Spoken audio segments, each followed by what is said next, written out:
আসি বাঁকুড়ার তালডাংরায় সেই কেন্দ্রে জয়ী হয়েছেন তৃণমূল কংগ্রেসের প্রার্থী ফাল্গুনী সিংহ বাবু। বিপুল ভোটে জয়ী হয়েছেন তিনি। সর্বশেষ ব্যবধান জানবো, তালডাংরার সর্বশেষ রেজাল্ট জানবো। আমাদের সঙ্গে রয়েছেন আমাদের প্রতিনিধি সৌরভ গঙ্গোপাধ্যায়। কত ব্যবধানে জয়ী হলেন ফাল্গুনী সিংহ বাবু? দেখো, এখনো পর্যন্ত যে খবর পাওয়া যাচ্ছে যে 33,000-এরও বেশি ভোটে জয়ী তালডাংরা বিধানসভার উপনির্বাচনে তৃণমূল কংগ্রেস প্রার্থী ফাল্গুনী সিংহ বাবু।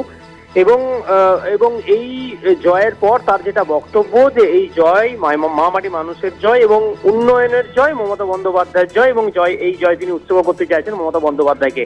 অঙ্কুর, প্রসঙ্গত জানিয়ে রাখি, 2021-এর যে বিধানসভা নির্বাচনে এই বিধানসভা কেন্দ্র থেকে তৃণমূল কংগ্রেস 13,000 ভোটে জয়ী হয়। 2024-এর লোকসভা নির্বাচনের নিরিখে এই বিধানসভা থেকে তৃণমূল কংগ্রেসের ভোট ব্যাংক অনেকটা নেমে যায় এবং 8,000 ভোটে জয়ী হয় তৃণমূল কংগ্রেস।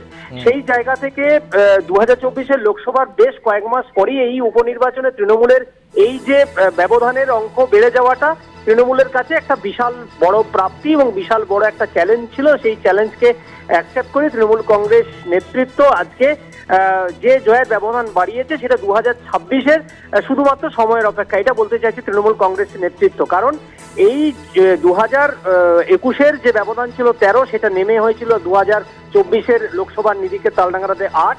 সেই 8 থেকে বেড়ে 33,000-এর বেশি ভোটে জয়টা তৃণমূল কংগ্রেসের সাথে মানুষ রয়েছে, এটা তৃণমূল কংগ্রেস প্রার্থী নিজে বলছেন।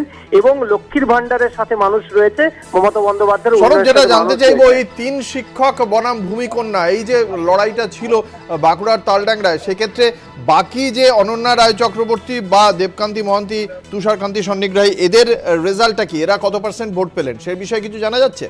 দেখো, ফাইনাল রেজাল্ট কিছুক্ষণের মধ্যেই হাতে এসে পৌঁছবে। যে খবর এসে পৌঁছেছে যে কত ভোটে জয়ী হয়েছে তৃণমূল কংগ্রেস প্রার্থী, সেই বিষয়টা পরিষ্কার হয়েছে। অনন্যা রায় চক্রবর্তী তিনি যেটা বলছেন যে তৃণমূল কংগ্রেস ভোট করেছে, তারা কিভাবে ভোট করতে হয় সেটা জানে, অর্থাৎ তার বক্তব্য এটাই পরিষ্কার।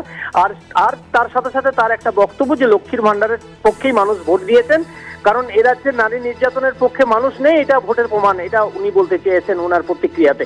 কিন্তু এই যে তৃণমূল কংগ্রেসের এই যে 2024-এর লোকসভা নির্বাচনের যে ব্যবধান 8 ছিল, সেই ব্যবধান এই আরজিকরের বাজারের, এই আরজিকরের আবহের মধ্যে তৃণমূল কংগ্রেসের যে ভোট ব্যাংক যথেষ্ট বাড়লো, সেটা কিন্তু একদম পরিষ্কার। এবং এই যে ভোট ব্যাংক বাড়াটা তৃণমূল কংগ্রেসের নেতৃত্ব যেটা মনে করছেন যে তারা মাটি কামড়ে পড়েছিলেন এবং এই জয় তারই সাফল্য।